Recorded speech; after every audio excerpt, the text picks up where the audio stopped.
Сегодня мы приехали на гору Кунлушань, знаменитый императорский чайный сад. Здесь так написано Кунлушань Гу Чайюань, то есть древний чайный сад горы Кунлушань. Кунлу находится неподалеку от города Нинэр, который находится, в свою очередь, немножко севернее города Пуэр знаменитого. Это самая высокая точка и самая высокая гора в этом регионе. Это, получается, юго-западные такие вот отроги большого хребта Уляншань, который простирается от Наньцзяна до сюда и даже немного еще туда западнее, такой центральный массив Юнани. И считается, что этот регион один из самых крупных по площади произрастания древних чайных деревьев. Некоторые даже говорят, что самый большой. Здесь более 600 гектаров именно чайных садов. Чайные сады здесь древние, то есть деревья в среднем от 200 до 400 и даже 500 лет. Несколько сот деревьев именно таких вот уже старых, то есть гушу. Поэтому место тоже весьма известное, особенно среди любителей хорошего чая. Эта памятная табличка была установлена в 2013 году. Здесь как раз рассказано примерно то же самое, что я сейчас рассказал. Высота над уровнем моря здесь примерно 1650 метров. Сама гора Куньлу высотой более 2200 метров. Кроме того, Куньлу переводится с языка народности дай, Куньлу переводится как птичьи горы. Сегодня пасмурно, чай не делают, потому что в такую погоду не только сбор листа неудобен, но опять-таки нельзя сделать правильный шайган, то есть правильную сушку на солнце, потому что, собственно, нет солнца. И обычно сушка в такое время, если делать чай, может занимать до 3 дней. И вот за это время лист начинает ферментироваться, и уже получается неправильный, нечистый вкус. В то же время вот обратил внимание, и наш владелец завода, с которым сотрудничаем в этом регионе, с которым все вместе приехали, тоже обратили внимание, что тут в одном из домов, например, сейчас прям вот свежий лист разложен, то есть чай был все-таки собран. Но на самом деле это неправильно. Очень часто, к сожалению, в деревнях, где такие вот известные места, где делают действительно дорогой, качественный чай, именно, да, скорее даже не столько качественный, сколько дорогой, потому что место известное, и уже местные жители немного избалованы таким вот вниманием, много поражают людей. Соответственно, часто ради, собственно, наживы даже, можно сказать, именно так, по-другому не скажешь, собирают все равно, несмотря на какую погоду, продают за очень дорого, причем по вкусово-ароматическим характеристикам, по многим другим качествам.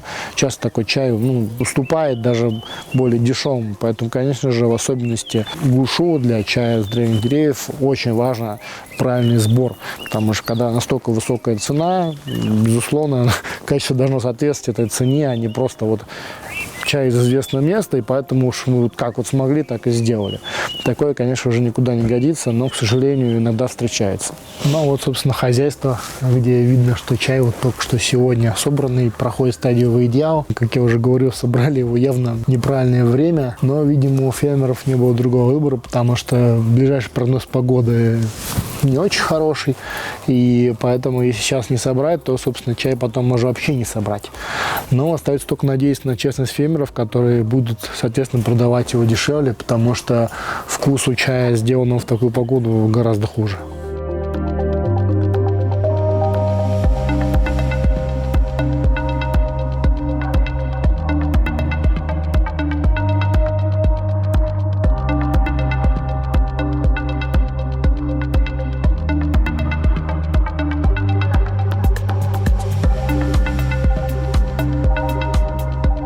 Первое на нашей дороге древнее чайное дерево, которому явно больше 250, скорее ближе к 300 годам.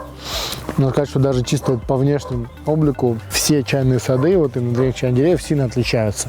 И даже здесь вот видно вот свежие почки, они очень резко отличаются по цвету, по внешнему виду вот от того, что вот до этого нам приходилось видеть. Мы сейчас уже проехали, скоро уже будет, наверное, по десятку чайных гор. Вот, и выглядит совсем по-другому дерево, хотя ботанический вид может быть даже и тот же самый.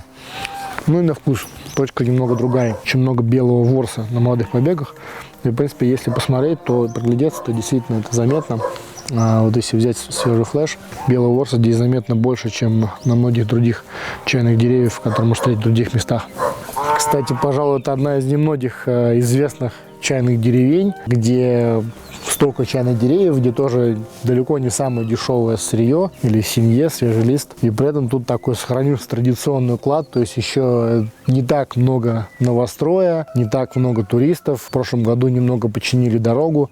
Дорога сюда, кстати, это была старая дорога в сторону Дзингу. Но тут так аутентично. То есть деревня, какой она была когда-то давно, в общем-то, мало изменилась. Хотя местами что-то там новое достраивают, но еще пока место не испорчено большим потоком туристов.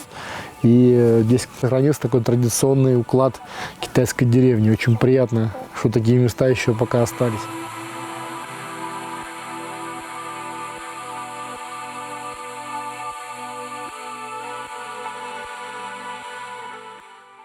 Это вот одно из самых старых деревьев в саду, но не самое старое. Ему уже более 400 лет. По количеству этих вот древних деревьев это место довольно сильно отличается.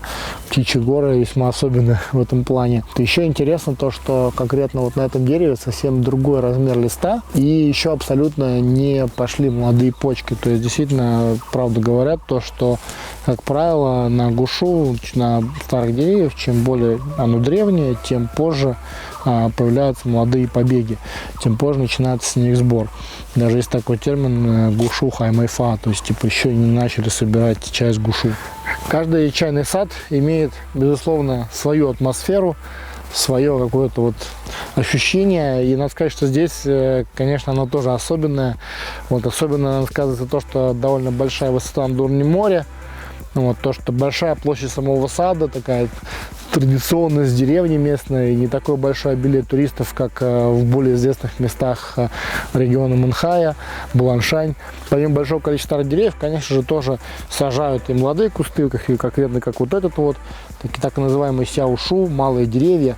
Вот, это обязательно в любом чайном саду, где по стране древние деревья, также и всегда сажают рядом маленькие, для того, чтобы шла хорошая смена поколений.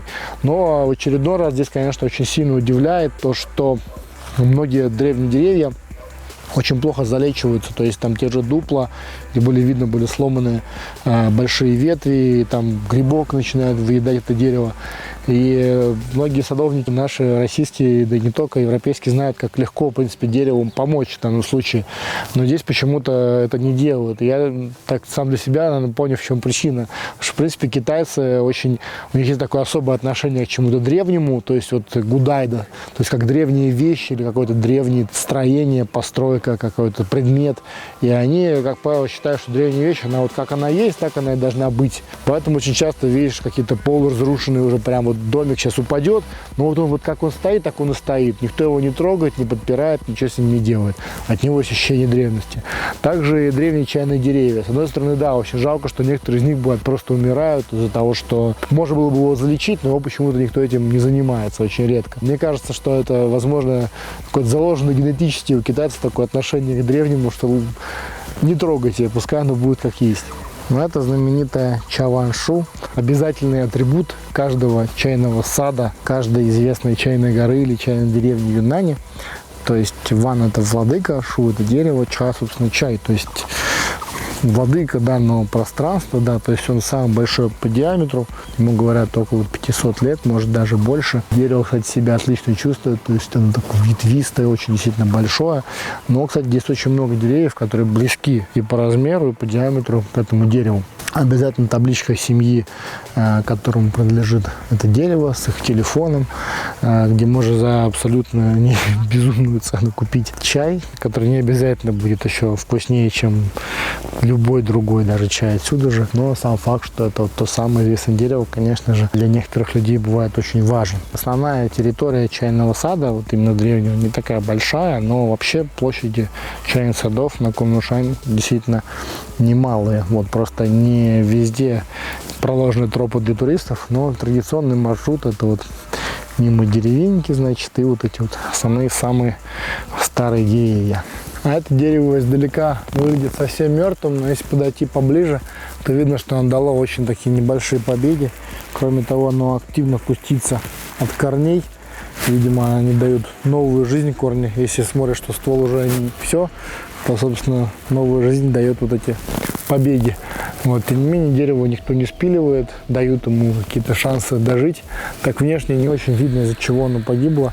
Вот, но у нас подозрение зародилось, что здесь вот огромное такое тоже дупло, вот, которое, возможно, сердцевина просто прогнила, и все дерево в грибке. Вот, видно здесь вот конкретно на сломе, что уже так местами повреждена даже сама древесина.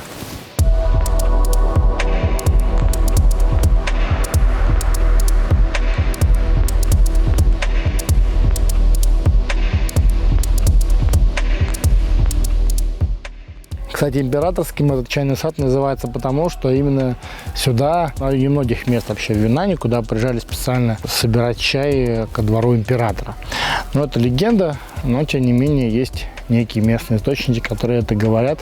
И в современных китайских текстах, везде, где упоминается птичья гора, гора Куньлу, обязательно говорится о вот этом самом императорском чайном саде. Кстати, интересная такая история про размер листа. Часто витала какая-то такая легенда, что якобы на старых больших чайных деревьях особенно большой размер листа. Безусловно, есть большелистные чайные деревья, в том же Лаобаньжане, да и здесь тоже очень разный имеет размер, но в среднем чаще всего, да, на гушум листик такой небольшой. И побег, и флеш, и вот после старый лист, вот он как бы вот старый лист, например, с дерева, да, а вот старый лист с куста, который вот мало и сяошу здесь растут. То есть, в принципе, сам по себе старый лист, он не несет никакой ценности. Во-первых, с него никто никогда не делает чай. Так сейчас чаще скорее его используют там в дизайне, в какой-то там упаковке. Мы тоже в том числе используем такие большие листья, чтобы на них напечатать наш логотип и использовать вместо Нэйфэя на Уляншань. То есть, по сути, как бы размер ни в коем случае не означает, что это там старое дерево или молодое. А тут, кстати, с нами сейчас как раз Сергей в этой поездке, который директор нашего магазина на Южной, и он, так как он увлекается садоводством, он как раз обратил внимание на эту проблему. Серега, расскажи, что ты тут видишь вообще? Печальная картина. Дерево погибает, грибок на нем растет. И вот здесь вот, в частности, видно, что когда кто-то залазил, видимо, обломил ветку, срез не был залечен, и постепенно гниль, вода, которая здесь скапливалась, все это разъедала, и по сердцевине, по мягкой части дерева гниль пошла в самый его центр. И вот здесь вот вышло наружу, и уже практически совсем тело дерева не осталось, осталась одна кора. Поэтому, скорее всего, это дерево погибнет в ближайшие годы. Такая беда. Вот, но так внешне, оно еще вроде бы, если вверх посмотреть, кажется довольно ветвистым, но тут, конечно, очень все грустно. Кстати, вот еще вторая, да, штука. То есть тут вообще наш... В общем, китайцы, к сожалению, или к счастью, как мы уже говорили, не очень занимаются залечиванием старых деревьев, и когда на них смотришь, немного их, конечно, становится жалко.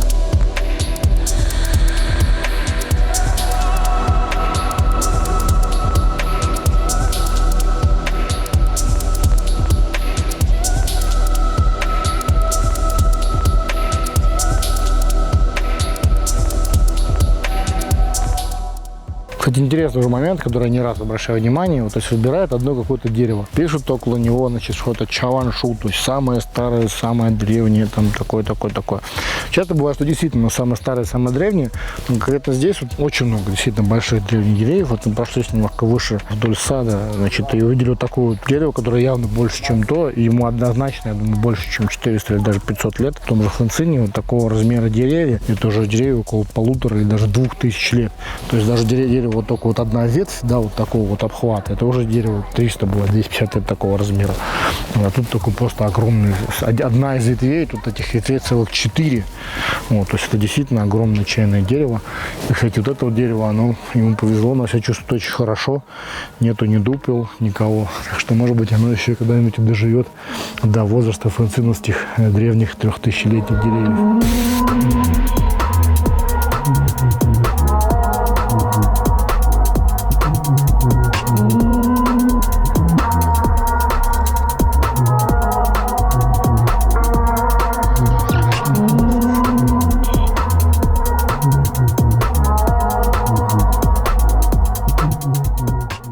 Кунлушань пониже, по дороге к императорскому чайному саду, есть такая вот небольшая плантация, которая называется Шэньтай Чайюань, то есть природный или экологически чистый чайный сад.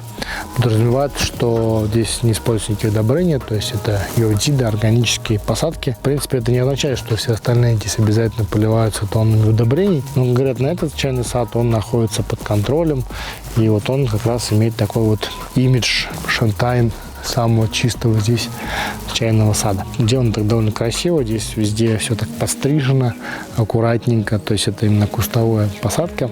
Максимально соблюдены необходимые условия, здесь рядом уже начинается лес, то есть как бы так он в стороне от города, видимо, поэтому уже его называют Шентай. Слушай, держит.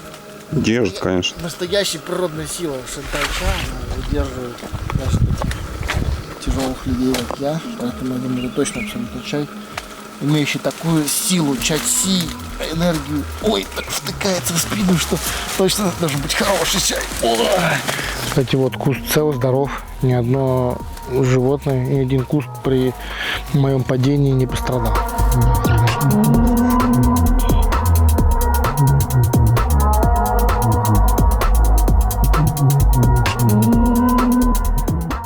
Кстати, сегодня у нас 2 апреля, а уже послезавтра праздник Чинминзье. То есть чистые дни, которые, кстати, очень плотно связаны с чаем, потому что обычно традиционно именно в эти дни начинают собирать чай. На самом деле уже давно начинают, конечно, собирать его раньше, особенно в южных провинциях. А многие начинают праздновать праздник уже сейчас. Вообще этот день – это поминовение предков. Обычно в эти дни родственники приезжают на могилы своих, предков, украшают их, очищают там от зарослей, оставляют какие-то подношения, сжигают бумажные деньги для того, чтобы они потом чувствовали себя лучше в том мире. То есть всячески вспоминают своих предков.